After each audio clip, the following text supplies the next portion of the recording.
अकोला जिल्ह्यात एकाच कुटुंबातील चौघांची हत्या झालेली आहे। शेतीच्या मालकी वादातून हे संपूर्ण भीषण असं हत्याकांड घडलेलं आहे। चराटे कुटुंबातील चौघांची संध्याकाळी हत्या करण्यात आलेली आहे।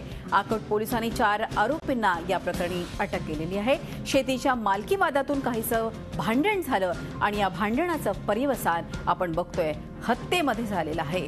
आकोट पोलिसांनी या संदर्भात 4 आरोपींना ताब्यात घेतलेलं आहे। या प्रकरणी आता पोलीस पुढील तपास करतायत। मात्र अत्यंत निर्दयी अशी ही घटना आहे। आपण बघतोय चौघांची हत्या करण्यात आलेली आहे। चराटे कुटुंब आहे।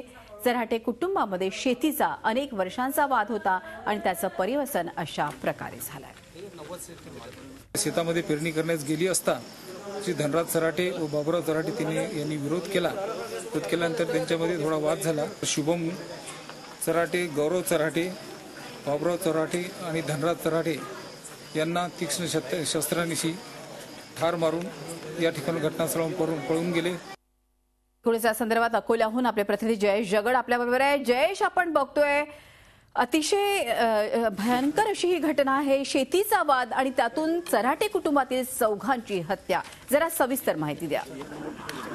निश्चितच हे जे घटना जी घडलेली आहे ही दुःखद घटना आहे आणि एक मुख्य म्हणजे आपसातल्या नातलागात हा मृत्यू हत्याकांड घडलेला आहे।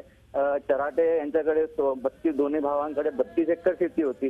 त्यांची बहीण होती जे तेलगोटे, त्यांनी गेल्या 2-3 वर्षापासून 2 एकर शेतीची मागणी केली होती। मात्र हा केस तेलारा कोर्टात चालू असताना काल संध्याकाळच्या वेळेस हा विकोपाला गेला हा प्रश्न आणि त्यानंतर चराटे यांनी त्यांना समजूत काढण्याची कोशिश केली आणि त्यानंतर तेलगोटे यांनी त्यांच्या पतीला आणि 2 मुलांना फोन करून तिथे पाचारण केलं आणि त्यानंतर आपसात मारहाणी झाली आणि त्यानंतर 4 चराटे हे सध्या पोलीस कॉन्स्टेबल आहेत आणि त्यांचे भाऊ आणि त्यांचे 2 मुलं यांची हत्या करण्यात आली। मात्र मारेकरी तिकडनं पसार झाले आणि आकोट पोलिसांनी मोठ्या शिताफीने त्यांना अटक केलेली आहे आणि सध्या आरोपी पोलिसांच्या अटकेत आहे। धन्यवाद जयेश, ही माहिती दिल्याबद्दल। जयेश जगड आपले प्रतिनिधी आपल्या बरोबर होते।